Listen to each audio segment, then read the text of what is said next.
Here's a question nobody really asks. Did civilization require farming? Was agriculture the only path to cities, writing, science, and everything else we'd call progress? Or did we just happen to go that way and assume it was the only way? Because some groups didn't farm, ever, and some of them are still around. The Hadza of northern Tanzania are one of the last true hunter-gatherer populations on Earth. Around 1,000 people, living more or less the way humans lived for most of our existence. They don't farm. They don't herd animals. They hunt with bows and dig up tubers and collect wild honey.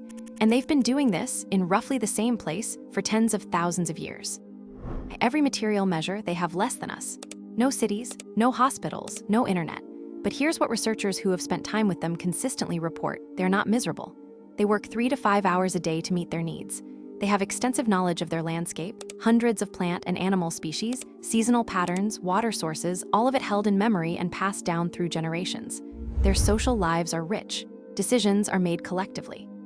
Nobody gives orders. And their health, for most of history, was better than ours. Before contact with outside populations brought new diseases, groups like the Hadza showed low rates of the chronic conditions that define modern illness. No obesity, no type 2 diabetes to speak of. The slow metabolic deterioration that plagues modern societies was largely absent. So what stopped them from building a civilization? Probably nothing stopped them. They just didn't go that way. And the question of why is more interesting than it first appears. Civilization as we know it requires surplus. You need more food than your population can eat right now, so that some people can stop producing food entirely and do something else. Write laws, build temples, study the stars. You can't have a philosopher if everyone is hunting all day. Agriculture creates surplus almost automatically. A good harvest produces far more calories than the farmers themselves need. That excess feeds specialists. Hunter-gatherers don't accumulate surplus by design. Food spoils, animals move.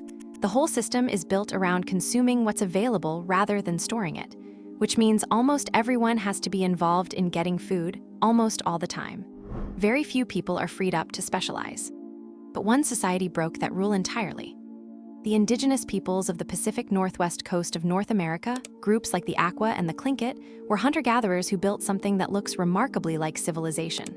Permanent villages, monumental wooden architecture, hereditary chiefs, complex trade networks stretching hundreds of miles, art, ceremony, a social hierarchy as rigid as anything in the ancient world.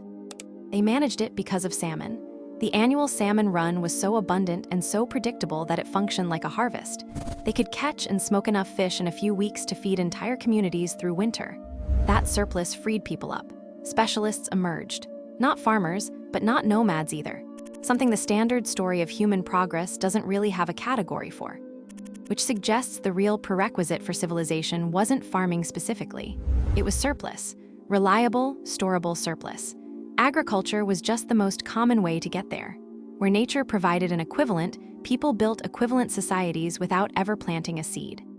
But farming scales in a way that a salmon run doesn't.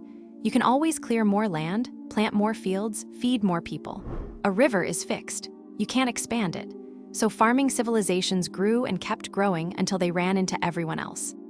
Hadza didn't fail to build a civilization. They made a different set of trade-offs, and those trade-offs held for a very long time, right up until the civilization that came from agriculture started absorbing the land around them. Today their territory is shrinking. Farming communities, tourism, conservation projects, all of it pressing in from every direction. The way of life that sustained human beings for most of our existence is being crowded out by the one that replaced it. Whether that replacement was progress depends on what you think progress means. In terms of population, technology, and complexity, farming civilizations won decisively. In terms of hours worked, dietary variety, and freedom from chronic disease, the people who never farmed had the better deal for most of history. We built civilization. We just never stopped to ask whether it was the only thing worth building.